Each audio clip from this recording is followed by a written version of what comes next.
वो जिंदा परमेश्वर है। मालूम है?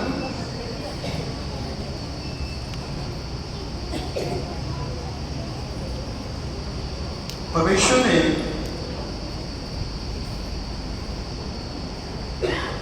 मेरे और आपसे और मुझसे और आपसे जब हम पैदा भी नहीं हुए थे ना, तब से प्यार किया। परमेश्वर को दुनिया में आए हुए कितने साल हुए, कोई बताएगा?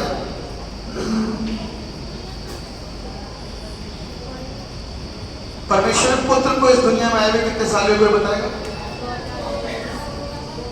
2024 वर्ष। क्या परमेश्वर पुत्र प्रभु यीशु 2024 वर्ष से ही सिर्फ है? आराम से, है ना? आराम से।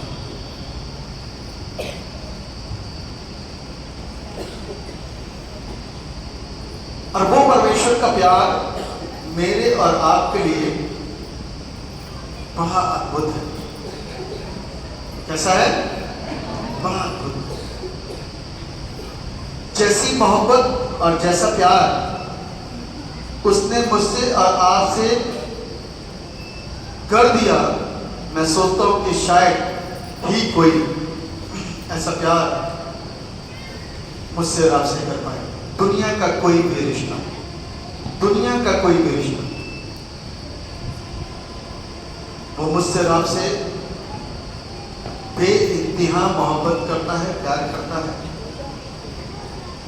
और इस धरती से वहां तक ले जाना चाहिए। प्रचार कुछ और था, लेकिन कुछ और बातें बताऊंगा आपको आज। अपनी आंखों को बंद करें और दुआ में एक शब्द। परमेश्वर पिता, हम आपको धन्यवाद देते हैं आपके तमाम उन आशीषों के लिए, बरकतों के लिए जो आपने हम सबों को दी। आपका धन्यवाद। हम सब पर अपने प्रेम को और अपनी दया को आप प्रकट करते हैं। और परपिता परमेश्वर, जब हम उन चीजों से बाहर निकल के आते हैं तो प्रभु हम आपको धन्यवाद की भेंट अर्पित करते हैं और मुंह के द्वारा गवाहियों को दे करके अपनी उस खुशी को अपने तमाम लोगों के साथ में बांटते हैं। ये आपकी मोहब्बत है। इंसान इस बात को कभी नहीं समझा कि परमेश्वर किस तरीके से प्यार करता है। धन्यवाद परपिता कि आज के सुंदर समय में जब हम वचन को सीखें तो आप हमारी अगुवाई करिए और हमारा मार्गदर्शन कीजिए। आपने कहा तुम मांगोगे मैं तुम्हें दूंगा। बड़ी बरकत दीजिए, बड़ी आशीष। एक एक जिंदगी आपके नाम को धन्यवाद दे सके, एक एक जन आपके नाम को महिमा दे सके। आप जिंदा परमेश्वर हैं, सर्व युगों से पहले सबसे ऊंचे पे विराजमान। अपनी दया को कीजिए, बड़ी बरकत को दीजिए। आपके नाम की स्तुति और आपकी तारीफ और आपकी प्रशंसा। धन्यवाद परपिता, आपने हमारी प्रार्थनाओं को सुना। सारा आदर, सारी महिमा, सारा गौरव आपको देते हैं। दुआ को आपके नाम में मांगते जैसे सुनिए और कबूल कीजिए। आमीन। प्रभु यीशु के जीवित समर्थी जलाली नाम में आप सबको जय यीशु मसीह जी। एक रेफरेंस मेरे साथ निकालिए, याकूब की पुस्तक 2 अध्याय। ध्यान से सुनिएगा, ध्यान से पढ़िएगा। याकूब की पुस्तक 2 अध्याय और उसका 7वां पद।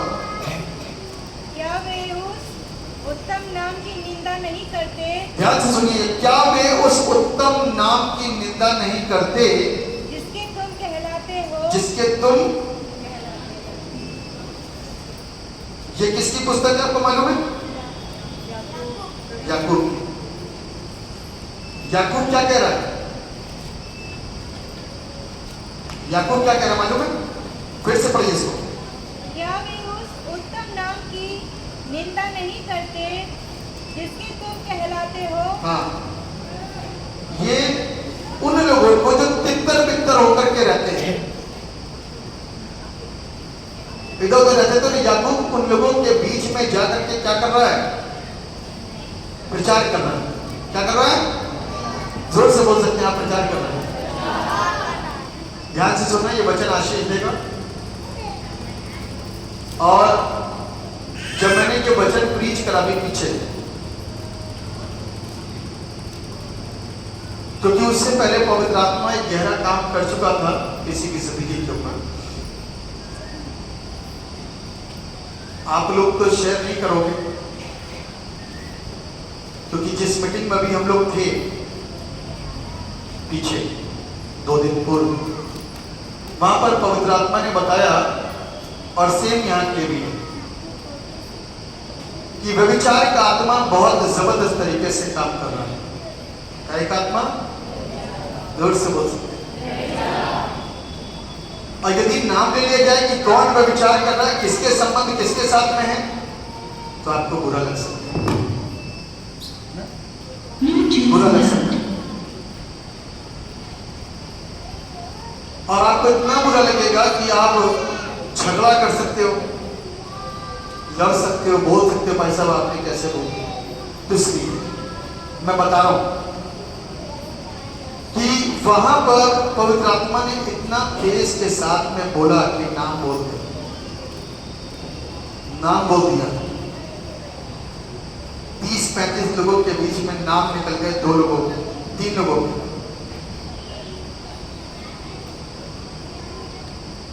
आप सोचो कि मंजर क्या हो। उनको सामने बुलाया गया, उनके प्रार्थना, सोचो मंजर क्या हो, जिसके नाम निकल गए हो, और वो चुप सन होकर के सुनते रहे, क्योंकि सच्चाई को कोई छिपा नहीं सकता। छुपाओगे, झूठ बोलोगे, 2 दिन में 3 दिन में परमेश्वर नजारे दिखा देगा। परमेश्वर देर नहीं करता नजारे दिखाने में। और उनको इस बात का एहसास था कि झूठ नहीं बोल सकते, तो सर झुका करके बैठे रहे। 2 पुरुष, 1 लड़की।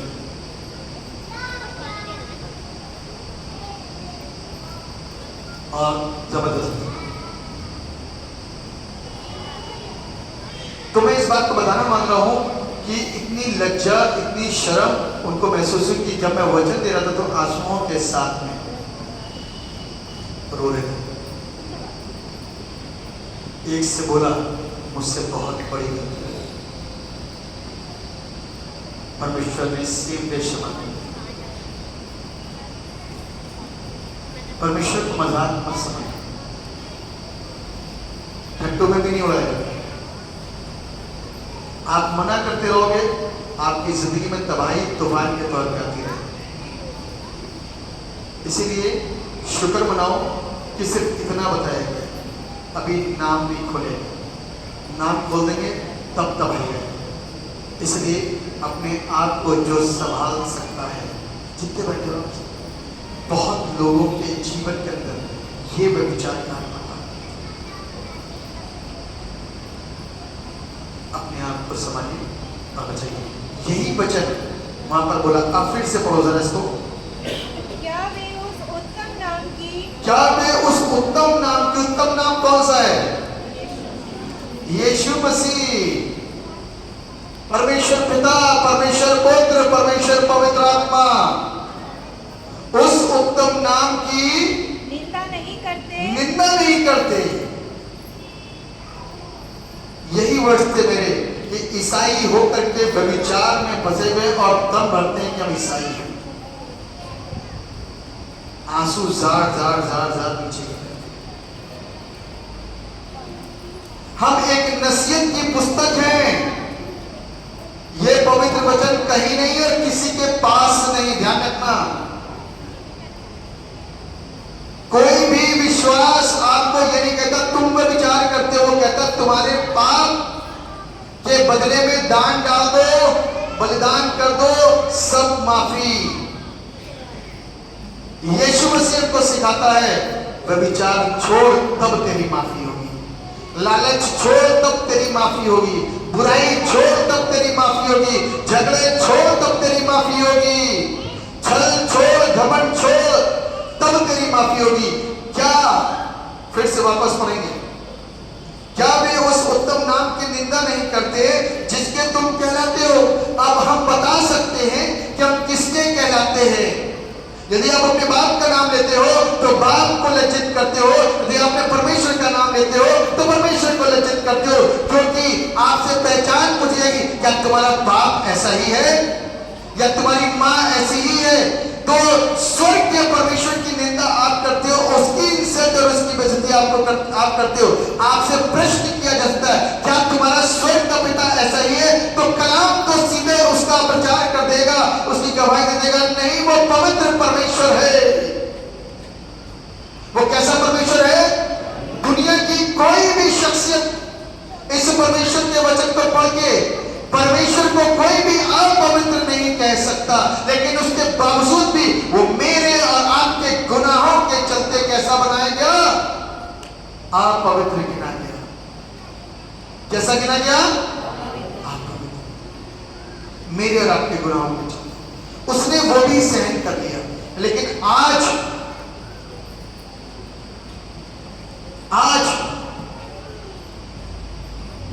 मैं आपको त्रिएक परमेश्वर के विषय में कुछ बताना चाहता हूं, इसी विषय के साथ में। बड़ा इंपॉर्टेंट विषय है,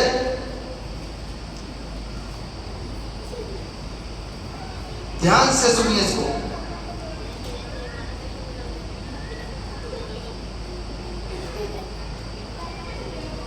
मेरा अस्तित्व, अस्तित्व का मतलब कितने लोग समझते हैं? अस्तित्व किसे कहते हैं?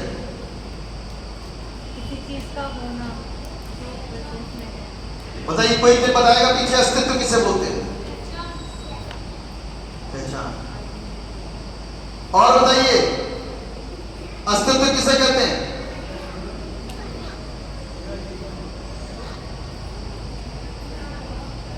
कोई पीछे हाथ खड़ा करा, बताए।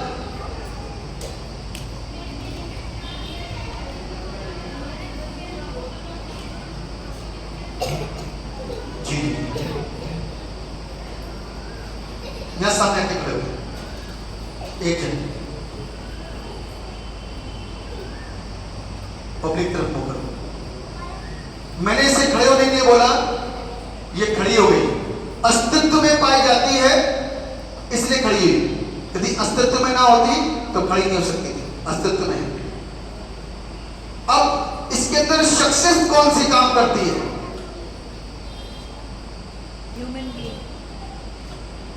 अच्छी बुरी शख्सियत कौन सी है?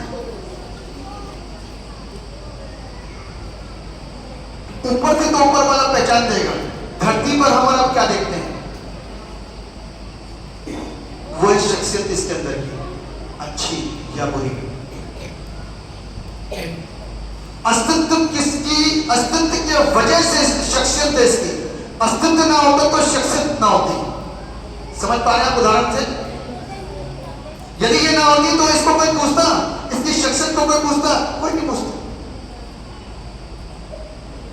चूंकि ये अस्तित्व में पाई जाती है, इसके इसके अंदर शख्सियत पाई जाती है।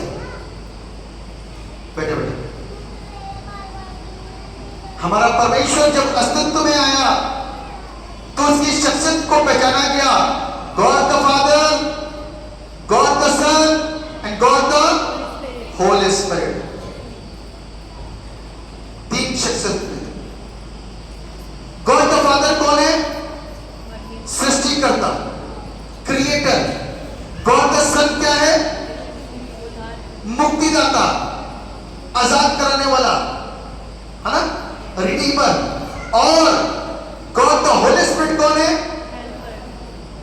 शुद्ध करने वाला, पवित्र बनाने वाला। और वो तीनों हमारे साथ में रहते हैं। एक बात बताइए, क्रिएशन कौन करता है? परमेश्वर पिता। मेरे साथ निकालिए 2 कुरिन्थियों उसका 5वां अध्याय निकालिए। 2 कुरिन्थियों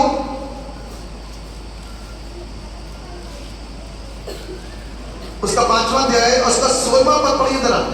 अतः अब से हम किसी को शरीर के अनुसार ना समझेंगे, हाँ यद्यपि हमने मसीह को भी शरीर के अनुसार जाना था, हाँ तो भी अब से उसको ऐसा नहीं जानेंगे। हाँ इसलिए यदि कोई मसीह में है तो वह नई सृष्टि है, हाँ। पुरानी बातें बीत गई है और देखो सब बातें नई हो गई बस है। पुरानी बातें बीत गई, देखो सब कुछ। एक बात बताइए, मेरी सृष्टि मेरे जन्म के वक्त में हुई और मेरी सृष्टि को बनाने के लिए अधिकार किसके पास में? परमेश्वर पिता। ठीक। अब ये मत पूछो कि सृष्टि कैसे होती है, आप सबको मालूम है। ये अद्भुत योजना है। आप कुछ भी करके अपने साइंस को, इंसान साइंस के अनुसार आज की तारीख में चल रहा ना, ज्यादातर लोग साइंस को मानते हैं। साइंस कभी भी कोई भी बच्चे को बना नहीं सकता। पुतला बना सकता है, रोबोट बना दिया उसने, और इंसान जैसी वो चीजें, चलने फिरने की चीजें करती, लेकिन वो रोबोट खराब भी होगा और वो चीजें, उसके फंक्शन खराब होंगे और सारी चीजें वैसी कर सकती जैसा फ्लेक्सिबल परमेश्वर ने मुझको आपको बनाया। ठीक। लेकिन जब मैं पैदा हुआ तब मैं ऐसा नहीं था, लेकिन बीच अवस्था में आप सब जितने बैठे हो ना, बीच अवस्था में बदले हो। कब बदले हो? बीच अवस्था में बदले हो। आज पहली बार कौन आया? पहली बार जी, आज पहली बार आप आए जी। आइए, ठीक है। परमेश्वर आपको आशीष दे। हाथों को नीचे। परमेश्वर के वचन को ध्यान से सुनना और समझने की कोशिश करना। जो मूर्तों के पीछे दौड़ते हैं, मूर्तों के पीछे भागते, इस बात को कभी नहीं जानते कि मूर्तों ने हमको नहीं बनाया, लेकिन आप मूर्तों की उपासना करते हो। करते हो कि नहीं करते हो? मूर्त ने नहीं बनाया। मूर्त के पीछे अपना जिंदगी तबाह कर दोगे तो भी कुछ नहीं मिलने वाला, तो भी कुछ नहीं मिलने वाला। इसलिए उस सत्य को खोजो, उस सच्चाई को जानो, उस सत्य को पहचानो, उस अस्तित्व को पहचानो कि वो कौन है, कि वो कौन है। परमेश्वर पिता जिसने दुनिया का निर्माण करा, सृष्टि को रचा और बनाया। सृष्टि में जो कुछ देखते हो वो इंसान के द्वारा बना। आपकी सोचो।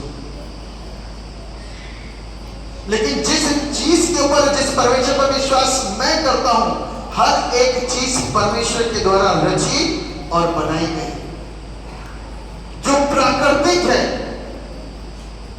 जिसमें इंसान का कोई हस्तक्षेप, छेड़छाड़ नहीं, वो सब परमेश्वर ने रचा और बनाया।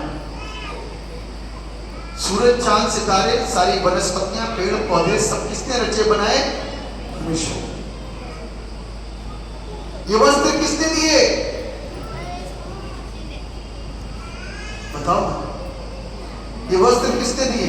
अरे परमेश्वर ने ऐसी वनस्पतियां दी, उससे सूत निकलता है, करते करते धागे बनते, करते करते कपड़े बन जाते हैं, कपड़ा पूरा बन के तैयार हो जाता है, हम उसको स्टिच कराते हैं अपने तरीके से। Everything is created by and was created by Almighty God. He is a creator.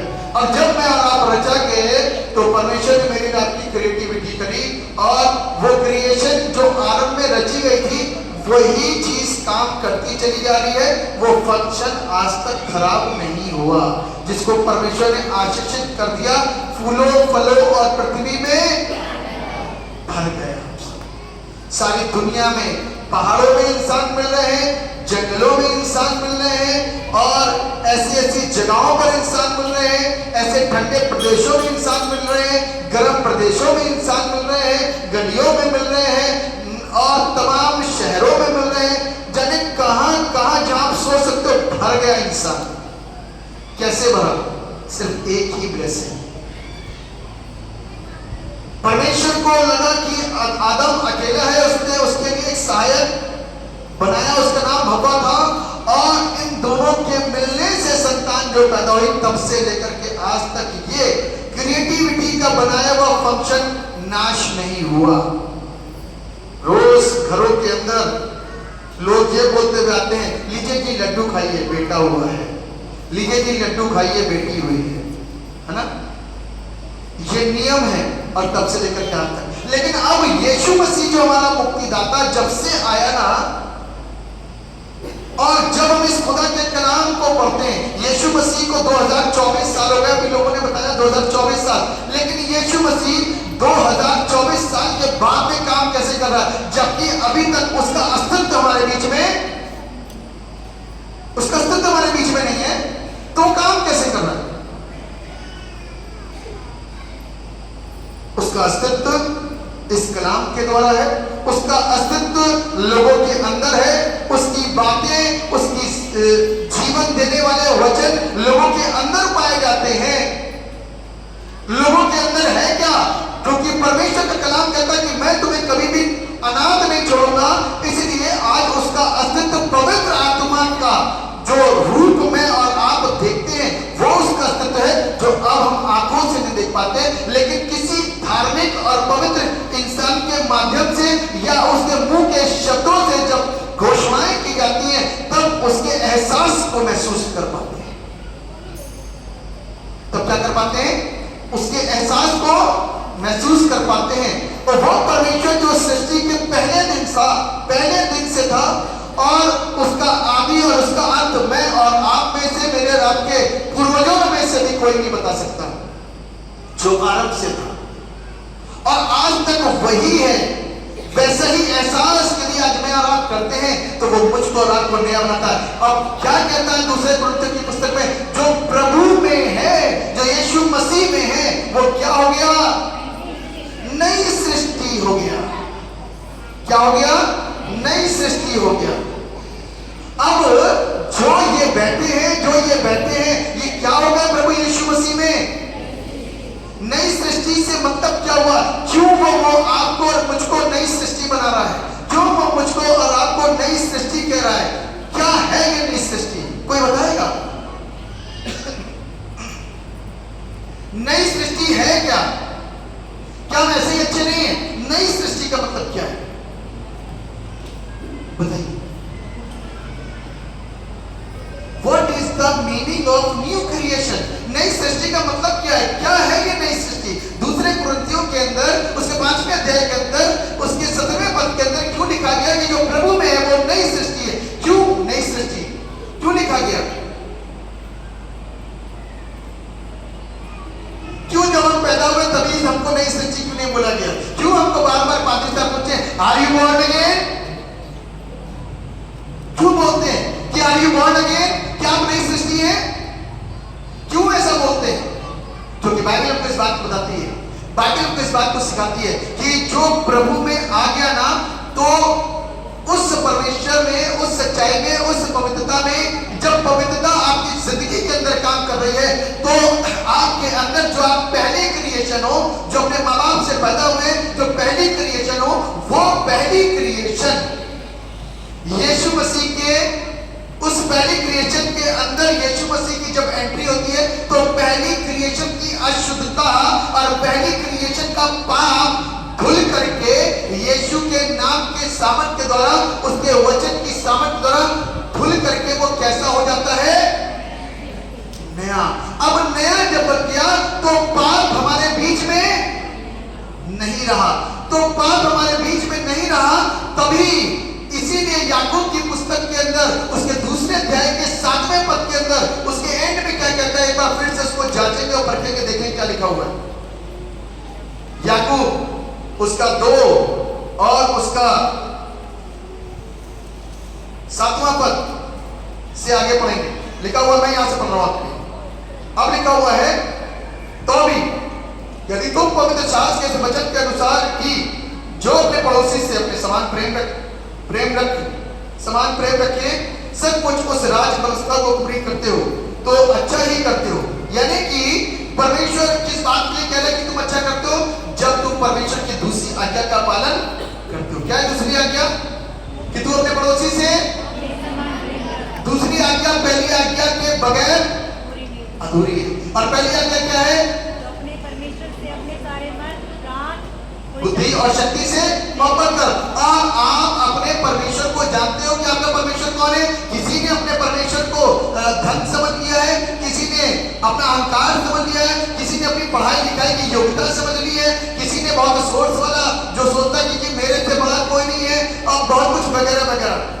अपने परमेश्वर को समझो, अपने क्रिएटर को समझो, अपने मुक्तिदाता को समझो कि वो है कौन। वो पाक होता है या अपवित्र होता है। यदि आपने उस पाक परमेश्वर को देखा, सुना, जाना, समझा है, तो पाक और पवित्र परमेश्वर और उसके द्वारा मिली उस शिक्षा को दूसरी आज्ञा में आप लपेट सकते हो। तब दूसरी आज्ञा का पालन कर सकते हो कि तू अपने पड़ोसी से अपने बराबर मोहब्बत रख। ये शख्सियत हमारी बदल गई। हमारी क्रिएशन जब नहीं हुई तो हमारी शख्सियत भी बदल गई। वरना दारूबाज परमेश्वर के राज में और परमेश्वर के राज को कभी बढ़ा नहीं सकता। ध्यान रख लीजिए, व्यभिचारी परमेश्वर के राज को कभी बढ़ा नहीं सकता। चोट करने वाला परमेश्वर के राज को कभी बढ़ा नहीं सकता। छल और धोखा, बुराई करने वाला, नफरत करने वाला परमेश्वर को कभी बढ़ा नहीं सकता, क्योंकि उसे आगे उसके अंदर सब काम करना शुरू कर जाए। उसके अंदर का स्वभाव काम करना शुरू कर पाएगा। इसलिए परमेश्वर का काम उसकी जिंदगी से संपूर्ण नहीं हो पाएगा। इसलिए परमेश्वर मुझको पहले नई सृष्टि बनाता है, उसके बाद में नई शख्सियत में तब्दील कर देता है। आमीन। और तब वो व्यक्ति जो पापी था, जिसके लिए स्वयं प्रभु यीशु मसीह उससे कहते, किससे कहते हैं? हनन्याह से कहते जा। वो कहता है भैया वो तो मारने वाला है। किसके लिए कौन बोल रहा है? किसके लिए कौन बोल रहा है? पौलुस के लिए बोल रहा है, शाऊल के लिए बोल रहा है, क्योंकि वो शाऊल को जानता है। शाऊल के विषय में उसकी चर्चा है। वो तो मारने वाला, जानते नहीं हो कितने लोगों को मारा उसने। और अभी भी जो आया ना, वो इसी मनसा के साथ में आया। हम वो तो गिनाते रहते हैं, लेकिन यीशु मसीह क्या कहता है कि मैंने इसको नए सिरे से क्रिएट कर दिया है। इसके अंदर का सिस्टम और इसकी शख्सियत भी बदल दी। आमीन। इसके अंदर की शख्सियत भी बदल डाली है। इसलिए मेरे प्रियो ध्यान रखिएगा, यीशु मसीह की शख्सियत आज 3 रूपों में हमारे बीच में, परमेश्वर पिता, परमेश्वर पुत्र और परमेश्वर। लेकिन एक्चुअल में वो है क्या? परमेश्वर। एक्चुअल में वो क्या है? लेकिन वो परमेश्वर कभी मरता नहीं है ना, इसलिए आज तक हमारे बीच में है। परमेश्वर कभी मरता नहीं, इसलिए वो आज तक हमारे बीच में। एक और चीज को बताऊंगा उसके लिए, वो परमेश्वर इतना पाक और पवित्र, वो डायरेक्ट हम आप पवित्रों से मिलेगा तो हम जल के खाक हो जाएंगे, और वो हमको मारना नहीं चाहता। दूसरी बात, आप कह सकते हो तो परमेश्वर पुत्र हमारे बीच में रह सकता था। परमेश्वर पुत्र को जो काम करना था कि मेरे और आपको ज्ञान बांटना और उसके बाद में बलिदान दे करके वापस जाना, वो बलिदान दे दिया। क्योंकि हम बलिदान दिया करते थे, बार बार इस शिक्षा के साथ में चलते थे, उस शिक्षा को सदा के लिए मेरे और आपके बीच से खत्म कर दिया और अनुग्रह के जीवन को मेरे और आपके बीच में डाल दिया। अब जिस चीज की जरूरत है वो है पवित्र आत्मा, वो हमारे बीच में काम कर रहा है। आमीन। हम अकेले नहीं है। आज भी ये कह सकते हैं परमेश्वर पिता, परमेश्वर पुत्र, परमेश्वर पवित्र आत्मा, इब्राहिम, इसहाक और याकूब के परमेश्वर, तू मेरी सुनता है क्योंकि तब भी तू सुनता था। आज जब आवाज दी जाती है तो क्यों पवित्र आत्मा का काम होता है? उसका कारण ये कि वो हमारे बीच में मौजूद होता है। उसका कारण ये कि वो हमारे बीच में मौजूद होता है। और जब आज जितने लोग, पीछे हफ्ते लोगों ने गवाही दी, इस हफ्ते लोगों ने गवाहियां दी, एक बात बताइए, जो चीजें मेडिकल टर्म के अनुसार, उनकी नॉलेज के अनुसार, उनके ज्ञान के अनुसार, जब चीजें गॉल ब्लैडर से नहीं निकलती, स्टोन पथरी गॉल ब्लैडर से निकल जाती है, मेडिकल वाले जितने बैठे नहीं निकलते, तो आज जो गवाही दी क्या वो झूठी थी? तो ये काम किसने करा? यही है वो परमेश्वर जो आपको सोचने पे मजबूर कर देगा। मेडिकल इस बात को बोलती है कि गॉल ब्लैडर से कभी भी स्टोन नहीं निकलता, किडनी से निकल जाएगा लेकिन गॉल ब्लैडर से नहीं निकलेगा। मेडिकल इस बात को बोलती है कि जिसके HIV रोग हो गया, वो HIV पेशेंट कभी ठीक नहीं हो सकता। मेडिकल इस बात को बोलती कैंसर वाला बंदा ठीक नहीं हो सकता, लेकिन मैंने अपनी आंखों से देखा आपके चर्च में एचआईवी पेशेंट को जब शिफा मिली थी, उसकी गवाहियां हुई हैं और उस गवाहियों को आपने सुना, आज वो बिल्कुल ठीक है। मैं उसके घर भी जाकर के दुआ करके आ चुका हूँ। एक लौतापुर गांव का नाम है, दौराला के पास से, वहां उस घर में जाके दुआ करके आया हूँ और परमेश्वर ने दिखाया कि परमेश्वर ने किस तरीके से उसके जीवन में काम। आमीन। जब इंसान सोचेगा कि मेडिकल ने रिफ्यूज कर दिया, डॉक्टर ने रिफ्यूज कर दिया, सबने रिफ्यूज कर दिया, लोगों ने यहां से सोच लिया अब कुछ नहीं हो सकता, 4 दिन का मेहमान है। मां ने तो अपने उस एचआईवी पेशेंट के बेटे के कपड़े तक बना लिए थे, क्योंकि कंडीशन ये थी कि घंटा भर या 2 घंटा या कल तक तो खत्म होना ही है।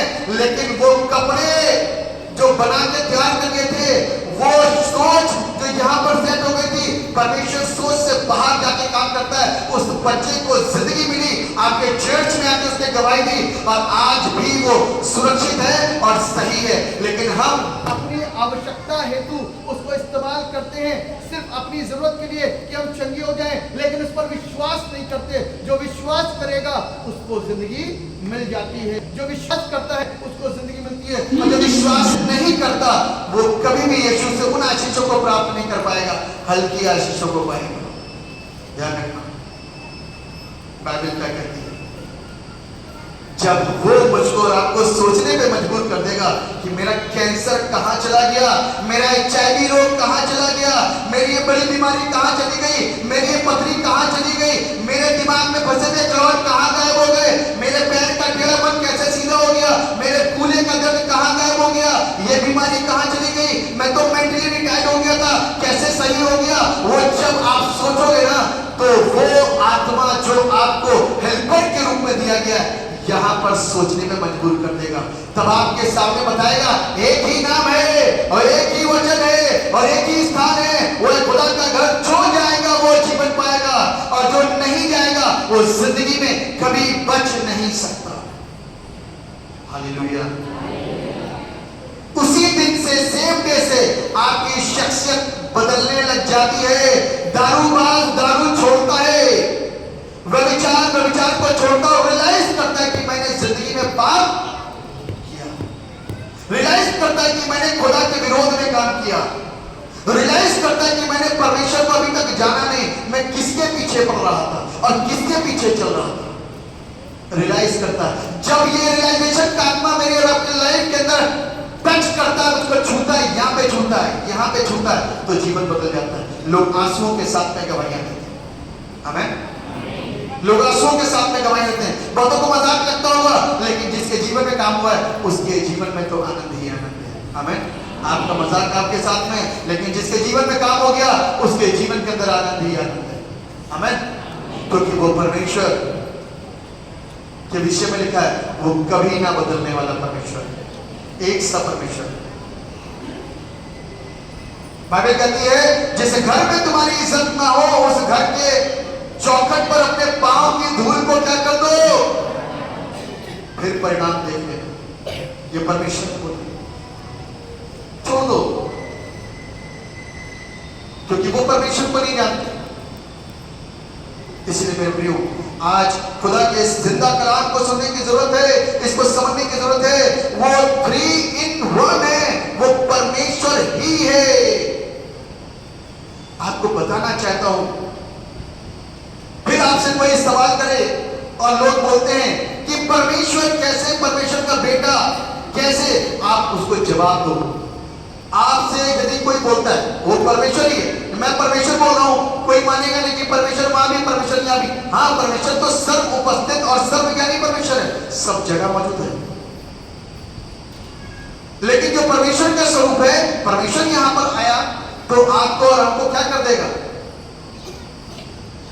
हमको और आपको, हमारी और आपकी अपवित्रता को हम और आप खुद उसके सामने नहीं खड़े होंगे। आपको याद है दुष्ट आत्मा ग्रस्त गिरासीनियों के देश में वो प्रभु के सामने खड़ा नहीं हो पाया।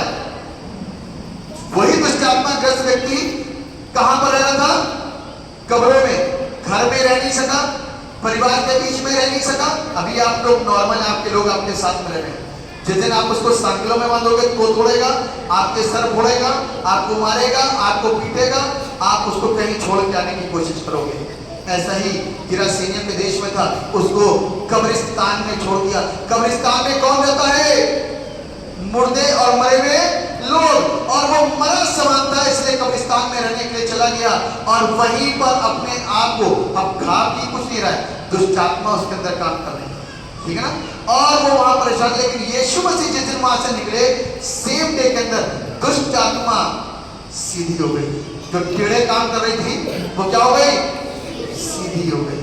हे प्रभु यीशु नासरी, दाऊद की संतान, मुझ पर दया कर। तू मुझे क्यों इस शरीर से निकलने की आज्ञा दे रहा है? तू मुझे क्यों सता रहा? मुझे तुझसे क्या काम? मैंने तो तुझे नहीं बुलाया। तू क्यों आया?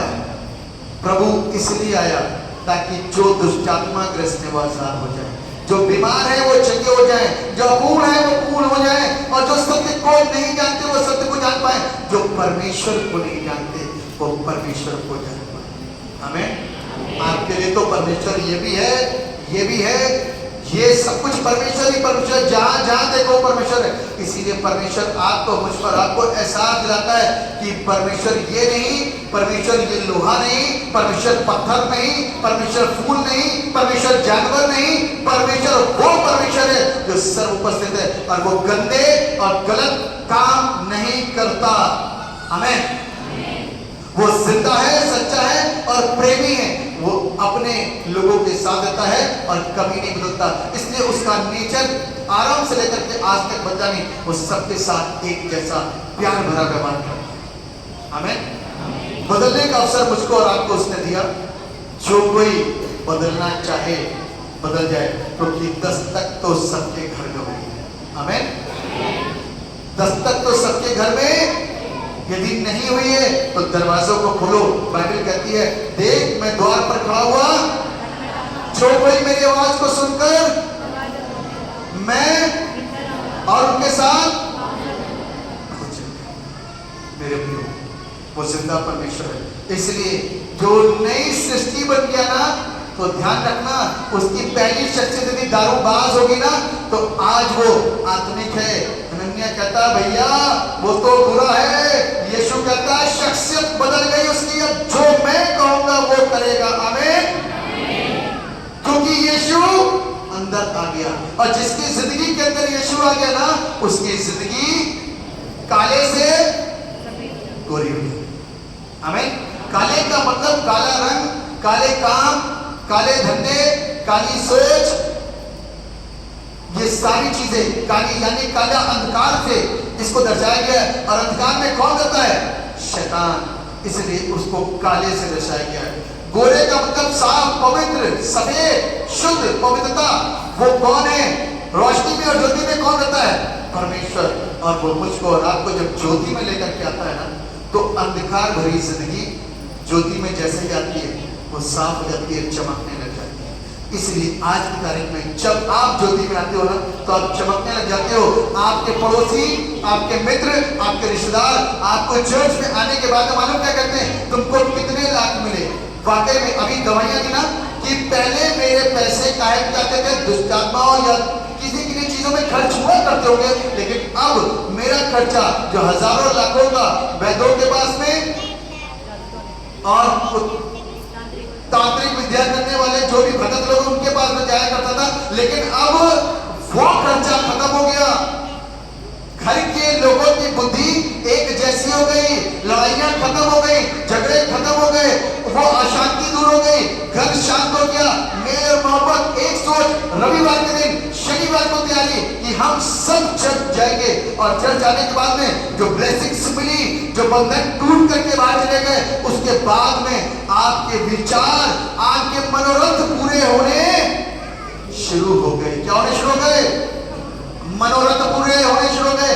आपके मनोरथ थे कि बच्चे को अच्छा पढ़ाऊंगा, एक दुकान खोलूंगा, एक अच्छा काम करूंगा और घर बनाऊंगा, सब कुछ करूंगा, एक गाड़ी लूंगा। जहां आपने कोशिश करी वहां कोई का एक्सीडेंट हो गया, गाड़ी लेने का काम रुक गया। जहां आपने कोशिश करी मकान बनाने की, वहां कोई बीमार हो गया, फिर वो काम रुक गया। लेकिन यीशु के पास आने के बाद में परमेश्वर आपको नई गवाही के साथ में भर रहा है, नई शख्सियत बना रहा है। और जो काम रुकावट हो जाया करती थी, लेकिन प्रभु में आने के बाद में में वो सारी रुकावटें खत्म हो गई और आप मकान भी बना पाए, गाड़ियां भी ले पाए, सारी चीजें, क्योंकि प्रभु ने आपके जीवन से, आपके घर से उस दुखों को निकाल के दूर कर दिया और मुझको आपको क्या कर दिया? लखपति और करोड़पति बना दिया। जो सामने वाले पड़ोसी को दिखता है, ताली बजा सकते हो इसके लिए आप जोर से। उसको जलन होती है तो होने दो, उसको बेचैनी होती है तो होने दो।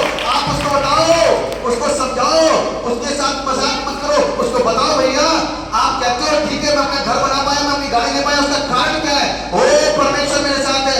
अभी तक मेरे साथ वो सच्चाई नहीं थी, लेकिन जिस दिन से परमेश्वर के भवन में गया उस दिन से वो सच्चाई मैंने पाई और मेरे अंदर जो अशुद्ध आत्माएं थी, मैं सोचता था मैं बीमार हूं, लेकिन अब पता चला कि मेरे अंदर अशुद्ध आत्माएं काम करती थी। वो अशुद्ध आत्माएं जब जैसे ही शरीर से बाहर गई, मैं ठीक हो गया। मेरे परिवार का विश्वास सत्य परमेश्वर हो गया और वो जो रुकावटें होती थी, लोन पास नहीं होता था, लोन पास हो गया और मैं मकान बना पा रहा हूं और जो काम नहीं कर पाता था वो कर पा रहा हूं। तुम्हें मैं दिखाई देता हूं लखपति, चर्च जाके देख लो कि वहां पर कितनी आशीषें मिलती है। लखपति ही नहीं करोड़पति बन जाओगे, लेकिन विश्वास करने की जरूरत है। आमीन। जिस दिन तेरी परमेश्वर को जान जाओगे उस दिन चीजें बदल जाएंगी। जो परमेश्वर को देना जानता है, परमेश्वर उसको आशीषित करता है। आमीन। जो परमेश्वर को देना जानता है, बाइबल क्या कहती है कि परमेश्वर ने मेरे आपको, मैंने और आपने गुनाह करा, आदम ने गुनाह करा, उसके बाद से क्या होने लगा? उसको मेहनत करनी पड़ी। उससे पहले क्या, ये सारी जो सिंचाई होती थी, वनस्पति कैसे पैदा होती थी? कोहरे के द्वारा। बाइबल क्या कहती है कैसे पैदा होती थी? कोहरे के द्वारा सारी सिंचाई होती थी और सारी वनस्पति होती थी, सारे फ्रूट्स आ जाते थे, सब कुछ मेहनत करने की जरूरत नहीं थी। अभी भी जो स्वर्ग में जाएगा, सो जा करके, सोएगा पहले, मरेगा, जो आपकी धरती में होता संसारिक जो शब्द है मर जाना, और प्रभु में जो पाया जाता है वो मरता नहीं, वो सो जाता है। जो सो जाएगा वो उठेगा, और जब उठेगा ना और उसका नाम मेरी जीवन की पुस्तक में लिखा गया, तो इस बात ध्यान रखिएगा, वो व्यक्ति जब स्वर्ग पहुंचेगा तो उसको वहां पर ड्यूटी नहीं जाना पड़ेगा, वहां पर नाश्ता नहीं बनाना पड़ेगा, वहां पर दिन दोपहरी 3 टाइम का खाना नहीं बनाना पड़ेगा। वहां पर फिर से वही रचना जो परमेश्वर ने आदम में रची थी, आदम के लिए वही रचना मुझको आपको दोबारा से मिलने पाएगी। आमीन। ये जो कष्ट है, ये जो पीड़ाएं हैं, वो सिर्फ यही की है। सारी मेहनत कहाँ की है? वो यही की है, वहां की नहीं। इसलिए मैं क्यों उसको और आपको शख्सियत बना देता है। आमीन। क्या बना देता है? शख्सियत बना देता है। और आपको मालूम है, एक अपराधी, वो जिसको अनन्या कह रहा है कि भैया वो तो अपराधी है, वो तो गुनहगार है, वो तो बुरा है, वो तो डाकू है, वो तो गंदा है, मारने पीटने वाला है, तेरा विरोधी है। प्रभु कहता है कि मैंने उसको नई सृष्टि बना दी। अब उसके खिलाफत में एक भी शब्द ना बोलो। जा, जैसा तू आत्मिक है ना, तू तो आत्मिक है। हाँ जी मैं आपकी सुनता हूँ, चल चला जा, मैं तुझे भेजा हूँ, क्या कर, चला जा। किसके पास जा? शाऊल के पास, और जा करके उसके लिए दुआ कर, बस तेरा काम यहीं तक का है, उसके बाद छोड़ के चला जाना। और क्या हुआ? उसने प्रार्थना करी और चला गया, और सेब में से वो शाऊल पौलुस बन गया, नाम भी चेंज हो गया, काम भी चेंज हो गया, सोच भी चेंज हो गई, हाथ वही है लेकिन हरकतें चेंज हो गई, पैर वही है लेकिन हरकतें चेंज हो गई, हृदय वही है लेकिन यीशु के लिए धड़कना शुरू हो गया। आमीन। आंखें वही है जिन्होंने पाप देखना बंद कर दिया और सत्य को देखना शुरू कर दिया। Hallelujah, hallelujah. जो कोई सत्य को जानेगा, सत्य उसको आजाद करेगा। प्रभु ने मेरे और आपके लिए धरती के हर एक बीज, वनस्पति, सारे फल, सारी सब्जियां सब मेरे और आपके लिए रखी है। खाओ और खा करके तृप्त हो जाओ। और आप अपने बच्चों के बेहतर नहीं इतना सोच सकते, न ऐसा खिला सकते हो, लेकिन आपके स्वर्ग के पिता ने आपके लिए हर एक ऋतु के लिए हर एक सब्जी, हर एक फल रखा, ताकि आप अपने बच्चों की अच्छी परवरिश करो। गरीबों के लिए, वैसे बहुत सारे लोगों ने, किसी ने कहा बादाम, चिलगोजे, बहुत कुछ गर्म चीजें हैं, लेकिन गरीबों के लिए जाने के वक्त में क्या आता है? कहते हैं गरीबों का बादाम है और मूंगफली का फल आता है, और आप सब उसको जाने में क्या करते हो? लुत्फ उठाते हो, क्योंकि परमेश्वर सबका परमेश्वर है। आमीन। कभी भी किसी को उसने ना छोड़ा ना कभी त्यागा, लेकिन अब छोड़ने पर और त्यागने पर मजबूर वही व्यक्ति करेगा जो यीशु के आने के वक्त में तैयार नहीं पाया जाएगा। यीशु के आने के वक्त में जो तैयार नहीं पाया जाएगा वही उसको छोड़ने पे मजबूर करेगा। वो पहले से कह चुका, मेरी दुल्हन, मेरी कलीसिया और पवित्र आत्मा सब कुछ उठ जाएगा। क्या होगा? सब कुछ उठ जाएगा। तो कौन रह जाएंगे? जिन्होंने उसको तिरस्कार किया, जिन्होंने उसका मजाक बनाया, जिन्होंने उसकी हंसी उड़ाई, जिन्होंने उसको समझा नहीं, जिन्होंने उसके भवनों को तोड़ दिया, जिन्होंने उसके भवन को अंतिम समय तक स्वीकार नहीं करा और इसको फाड़ दिया, जिन लोगों ने प्रभु के लोगों को सताया, मारा, पीटा और अंत तक ऐसे ही रहे, जिन्होंने अपने हठीले स्वभाव के द्वारा उसको और उसको स्वीकार करने की कोशिश नहीं करी, वो उस शैतान के प्रहार में कुचले जाएंगे। क्या कर दिए जाएंगे? कुचले जाएंगे। गन्ने के रस की मशीन के दो पार्टों के बीच में जब गन्ना जाता है ना तो पिस जाता है। ध्यान रखना, शैतान हमको उस समय पीस देगा और रगड़ देगा। उस समय मेरे और आपके पास में मौका नहीं होगा। This is the day that the Lord has made, we will rejoice and be glad in it. ये परमेश्वर ने दिन बनाया, इसमें क्या हो जाए? आनंदित हो जाए। और जो दिन दिया है इसमें आनंदित हो, क्योंकि परमेश्वर के जैसा कुछ भी नहीं।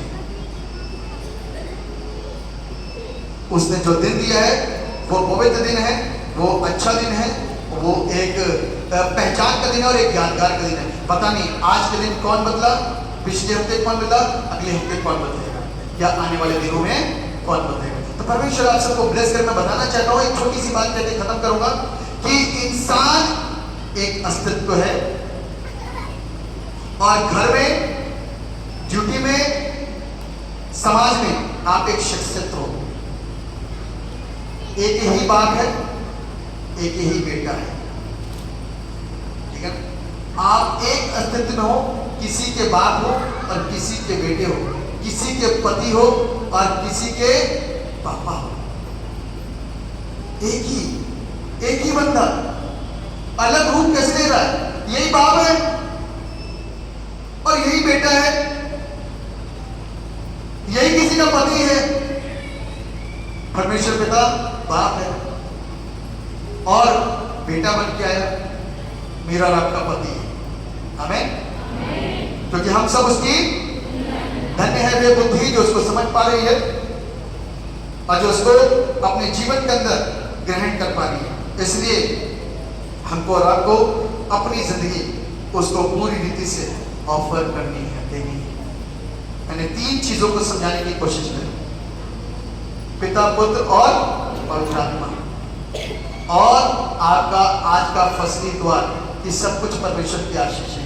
जितनी फसलों को देख रहे हो ना, ये परमेश्वर ने दी है। और सिखाया व्यवस्था विवरण के अंदर कि अपने दसवांश परमेश्वर के भवन में, अपनी पहली फसल परमेश्वर के भवन में ले आओ। तुम्हारे घर का जो कुछ भी है वो परमेश्वर के भवन में लेकर के आओ।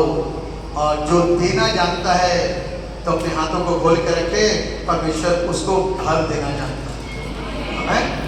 ये गवाहियां आप चाहे आज सुन रहे हो ना, आशीष आए उस दिन मत देना, जब बड़ी आशीष बन जाए ना तब उसको यहाँ खड़े होकर देना, तब आपको पता चले।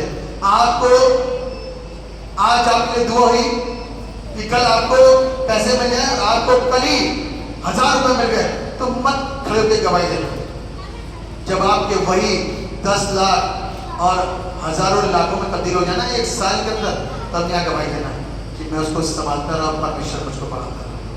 हमें परमेश्वर मुझको क्या करता रहा? पढ़ाता रहा। ध्यान रखना, जो प्रभु में वो हमेशा पढ़ेगा, जो प्रभु में नहीं वो घिसता जाएगा, घटता जाएगा। क्योंकि अपने अंदर के घटाव को आप अपने अंदर के स्वभाव के द्वारा लेकर के आ रहे हो, और अपने अंदर और अपने जिंदगी की उपलब्धि को, आशीष को और उन्नति को आप अपने बदले हुए स्वभाव के द्वारा उसको ग्रहण कर पा रहे हो। परमेश्वर आप सबको आशीष दे, बरकत दे, अपनी महिमा के साथ। दुआ करें। परमेश्वर पिता, हम आपको धन्यवाद देते हैं कि आपने अपने वचन से प्रभु हमको भरा। आपके नाम की स्तुति।